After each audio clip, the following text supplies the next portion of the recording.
What's good? You know we back in here with another one for you. Appreciate all of you taking out the time today, tuning in. Today I got you. Today we're going to be exploring the illusion of control.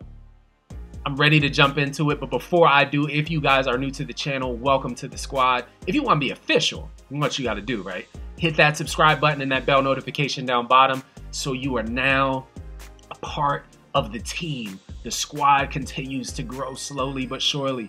We always explore things like life as it relates to our mindsets, career choices, schooling, social circles, and so much more. Now, I'm ready to get into it. So without further ado, let's get into it right now. I got it. No, seriously, I got it. Like, some of us just think we can go through life and control everything. Life with those rose-colored glasses on, and we think the outcome will be what we want it to be because you control every aspect of it, right? Or do you? Because it's like having a kid. Like, if I teach them the lessons that I learned, if I make them read, if I make them play a sport, if I make them learn how to dance, then they'll just turn out great, right? Versed in society and have children, and they won't do drugs, and they'll live to be successful. Now, I'll agree with you. If you give your child a direction in life, tell them the pros and cons of each decision that they're gonna make, I believe you're on a good path. But once you start forcing them to do things that maybe they have no interest in, you're now trying to control their direction. And in my opinion, my personal opinion, your goals shouldn't be trying to control their decisions. It should be trying to help them make their own decisions and be independent-minded. Because to me, even if you're going, if I say they go along with the idea, what's gonna happen in a week, a month, a year, if it was something I forced them into? Like, if it's a sport or an instrument, they have to take interest in it, at least a little bit. Now you should help them make the decision, not force them to. Some of you may disagree, but I use the kid thing as an example because we as people are always thinking we can control the outcome of something. The exact way I planned it, that's exactly the way it's gonna come out. And normally that's not the case. That's just a thing we call life. Now, sometimes it is, but more often than not, there'll be differences, even subtle differences in the outcome.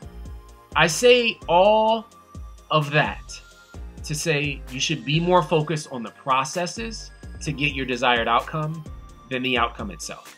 The outcome you want will happen, but you just have to be focused on it, on your conversations being productive, on the work you put in on that assignment, on the foundation that you built in your relationship.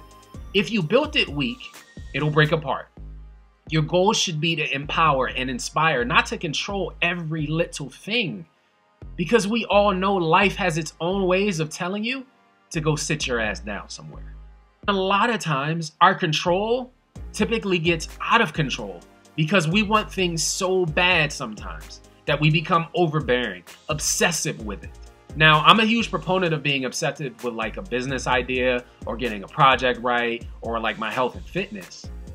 But I also have the discipline to understand that things will come up in the process that weren't expected to. And out of nowhere, right? Just blindsided. And to me, that's okay because that means I need to reevaluate and adjust my approach and come at it from a different angle. We need to be more flexible in our thinking and adjust our mindsets because the example of the kid, if I'm trying to get them into a sport, let's say, my goal wouldn't be to make them. It's to get them to see the benefits of being active, making new friends, trying something out of their comfort zones because maybe they're used to not playing sports or playing a piano or doing something a little bit different. Or maybe just as an extra activity to keep them busy. What can I do to get them to see why they would like it? Not because daddy or mommy was great at it. That's communication and allowing the control to be in the hands of the person who's actually making the decisions. We all need to loosen the reins a little bit in our life and not try to control every single aspect of every single minute of every single detail. Yes, you can control some, right? Like how much money I spend or how much time I spend or how much focus I put towards this issue. But what happens when that doesn't work out for you? You have to adjust your approach and be flexible in your thinking and understand you can and should control the aspects that you can control. But hey, I can't control the weather. I can't control how many people want your product. I can't control whether that teacher gives you an F. I can't control whether your spouse is bored with you. I can't control whether I ran out of time and was too late. I can't control because there's just too many variables to consider. So here's a suggestion. Have some self-control and be aware that it will happen through your preparation and your willingness to adjust, not your constant badgering and overbearing nature. One last thing. I can control when this video ends.